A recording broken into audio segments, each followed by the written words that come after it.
Welcome to another review of the activities of members of parliament. Welcome to the Gavel. I am Terry Ikumi.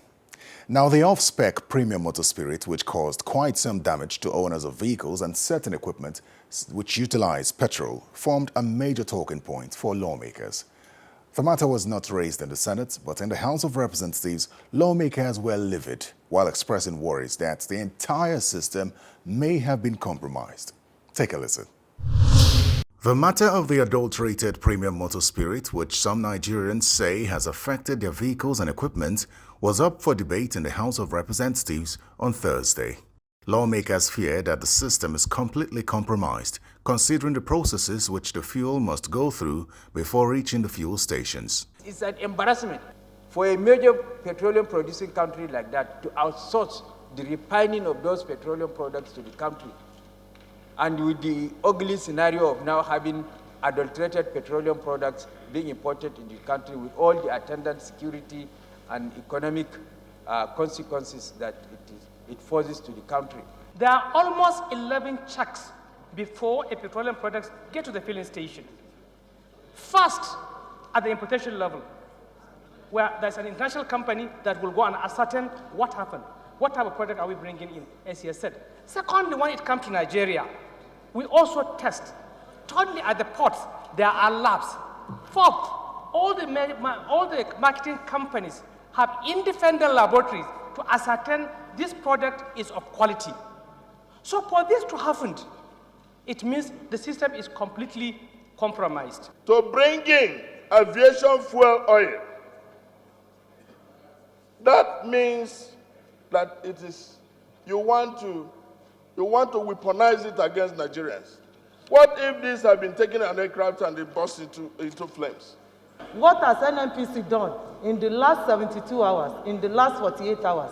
I want to submit that the NNPC from the group managing director should be summoned, and they should come and explain to Nigerians why we need to be gambling with our lives. The refinery that manufacture or ship this petroleum to this country have an address. The ship or the vessel that imported this petroleum to this country have a badge number.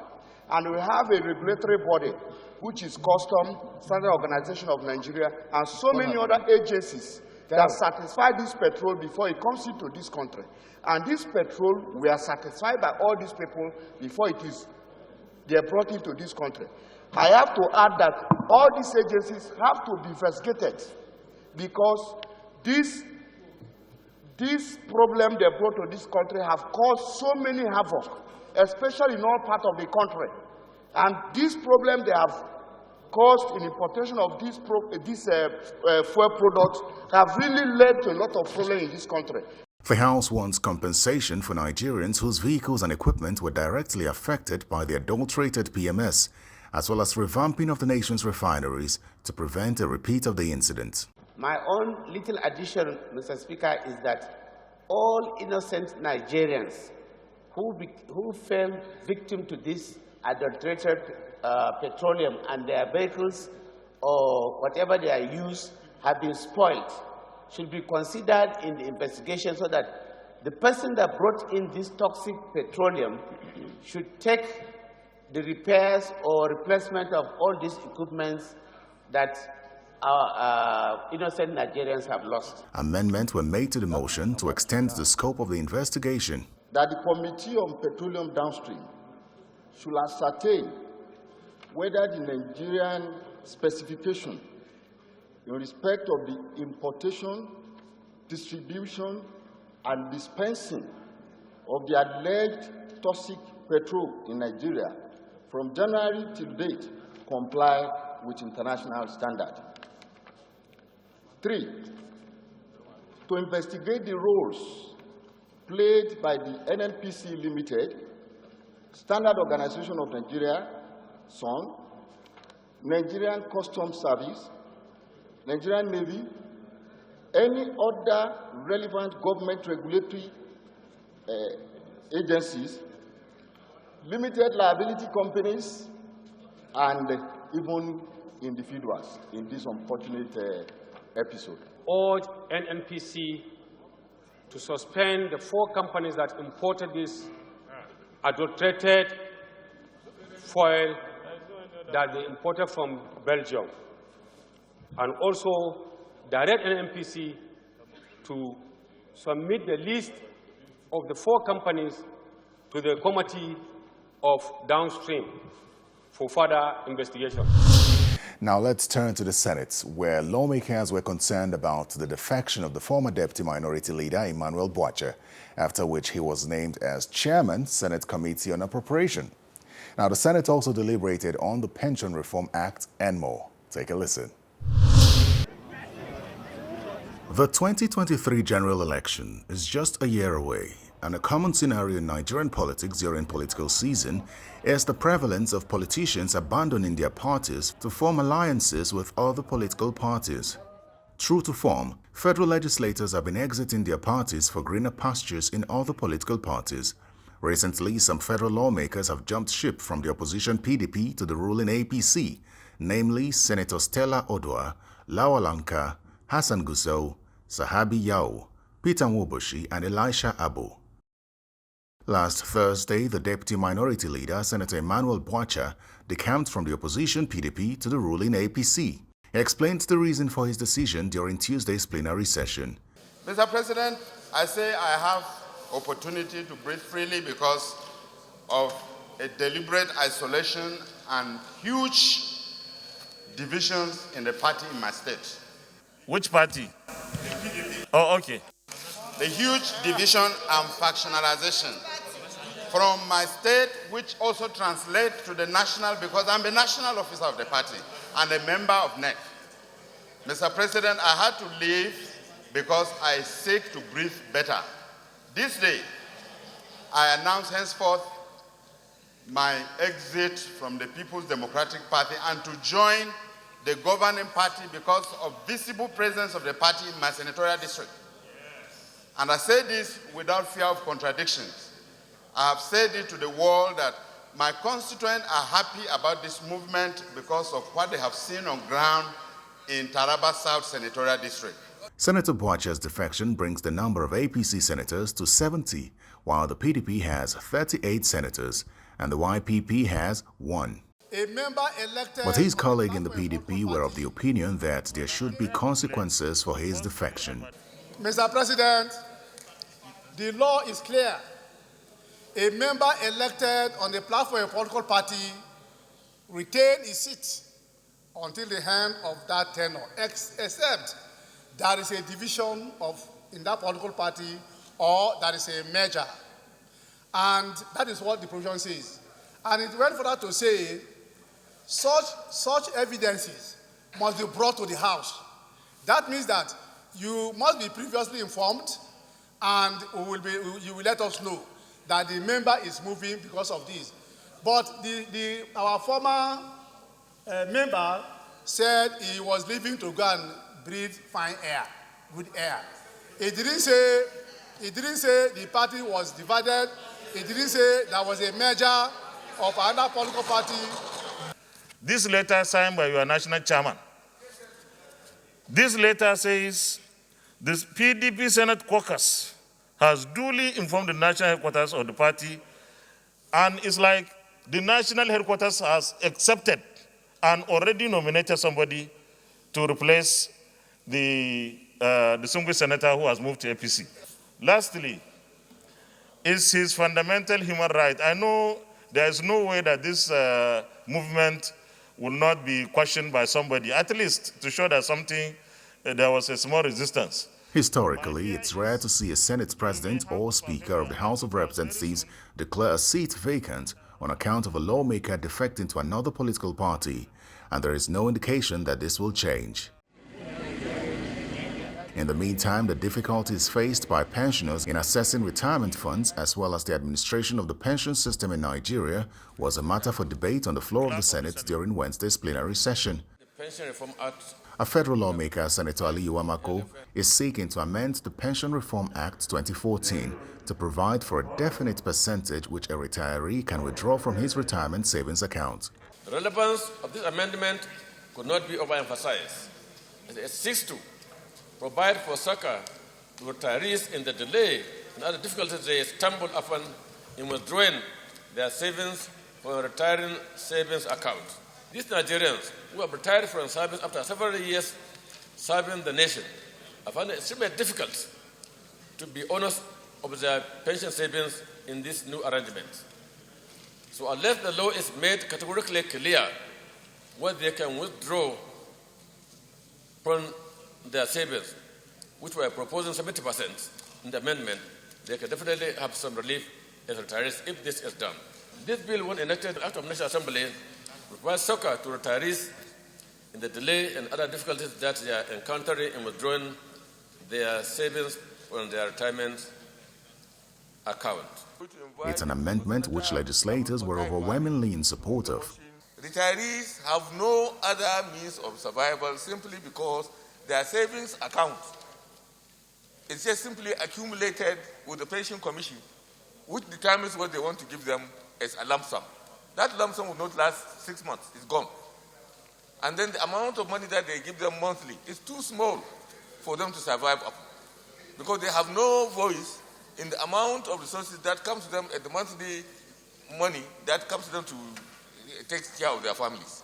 And as inflation eats into that monthly amount, they find that they could not even sustain a certain minimum level of livelihood that they should be entitled to. Why do people save money when they are working and when they are active? You save for the rainy day. You save for the day you will not be very active. The day you wouldn't be very active is when you have left the public or the civil service. And at that time, all your savings that are there, you don't even have access to it. And you give me what you want to give to me, when you want to give to me. And then you are announcing that you have this much. When there is too much money in the system, corruption crops up.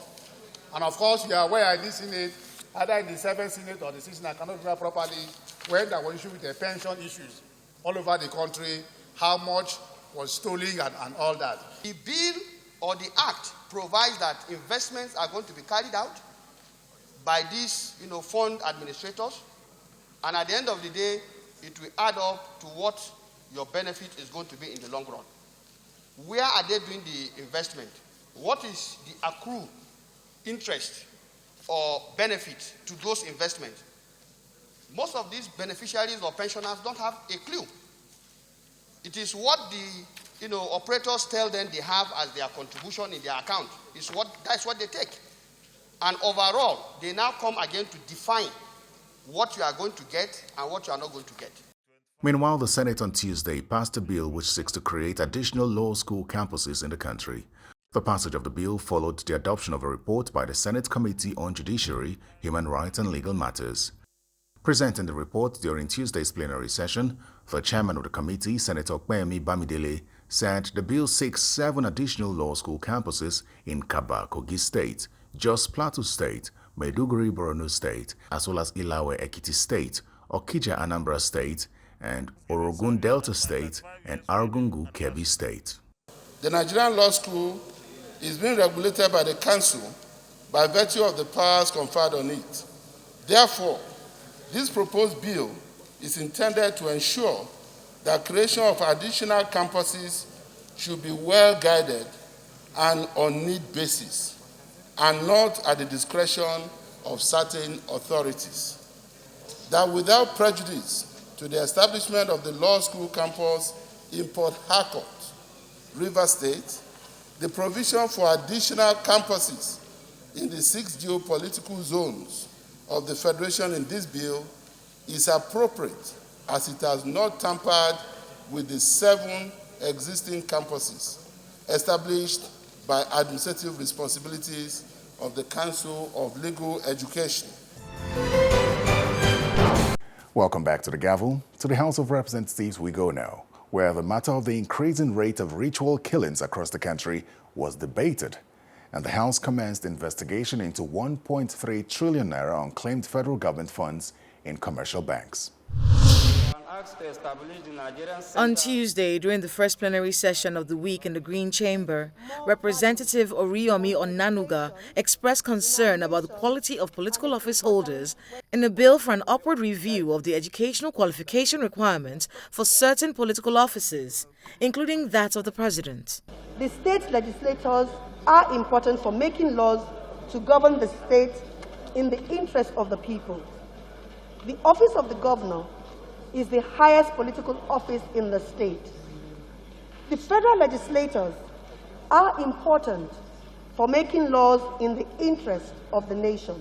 The office of the president is the highest political office in the land. If a managing director who holds an equally strategic position in a company within this country cannot be employed without a university degree or its equivalent, why should the above political offices be held by people without a university degree or its equivalent? The bill was not debated and lawmakers voted in support of it as it scaled second reading. In the meantime, the lawmakers are concerned about online advertising and sales of drugs.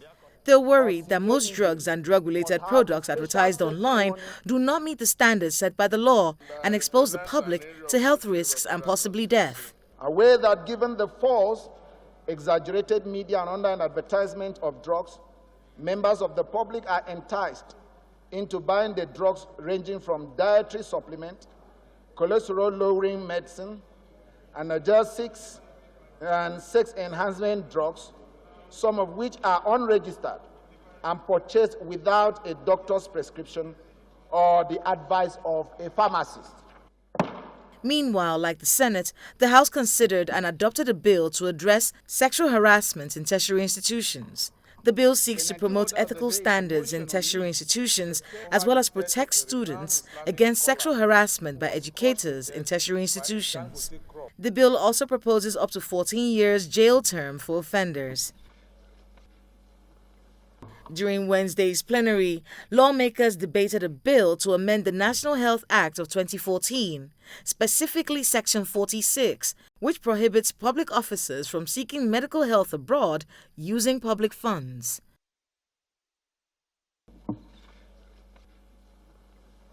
The 19th order of the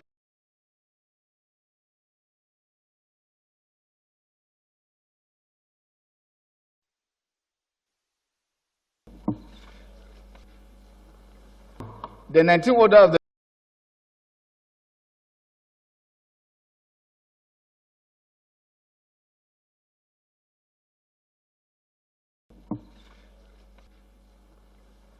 The 19th order of the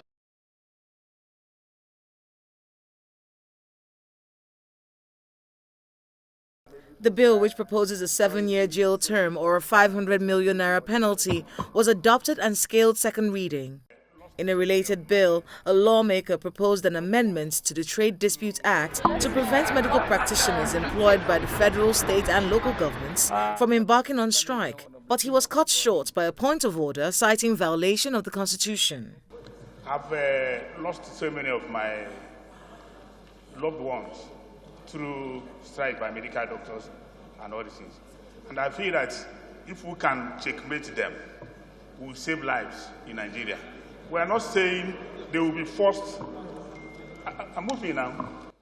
I've lost so many and all these things. And I feel that if we can checkmate them, we'll save lives. We are not saying they will be forced. I'm moving now. I've lost so many and all these things. And I feel that his point of order was sustained by the Deputy Speaker, as the sponsor of the bill was eventually compelled to step it down.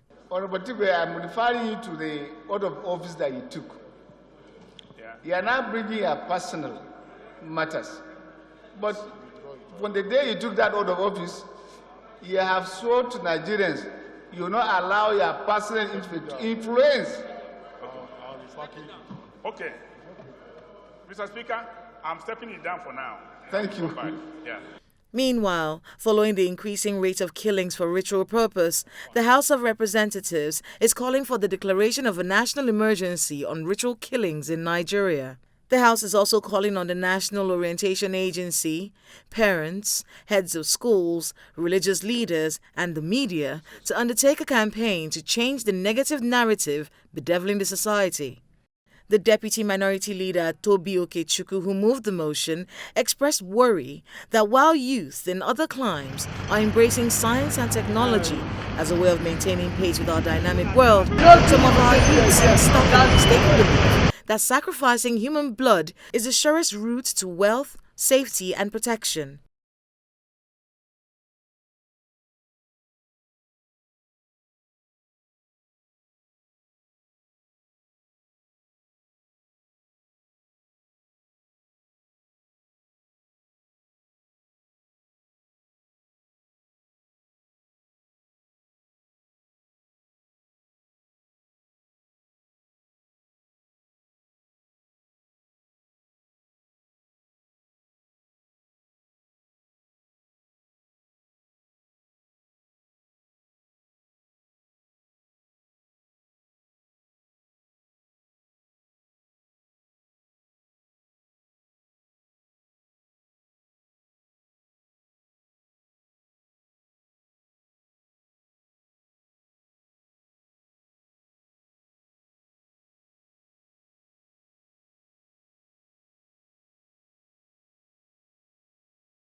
Outside the chamber, the House of Representatives commenced investigation into unclaimed 1.3 trillion naira in Nigerian commercial banks. Chairman of the ad hoc committee set up by the House, Unyime Idem, stated that the investigation became imperative as the country's budget deficit continues to increase. According to him, these deficits are being financed by domestic and foreign loans, which are no longer sustainable. These deficits are being financed by domestic and foreign loans, which are no longer sustainable, as the debts are mounting in the face of our dwindling resources. And on the other hand, our nation is faced with multifaceted challenges, ranging from insecurity, high rates of unemployment, and hyperinflation, to mention just a few. The core objectives of this committee's assignments is to recover any hanging funds that are currently in the hands of unauthorized persons/individuals and corporate bodies. Review of the Central Bank of Nigeria Intervention Funds/Scheme from year 2000 to 2021 in order to evaluate its impact and also conduct an assessment in its operation. Well, that's The Gavel. Send an email to thegavel@channelstv.com. I'm Terry Ikumi. Goodbye.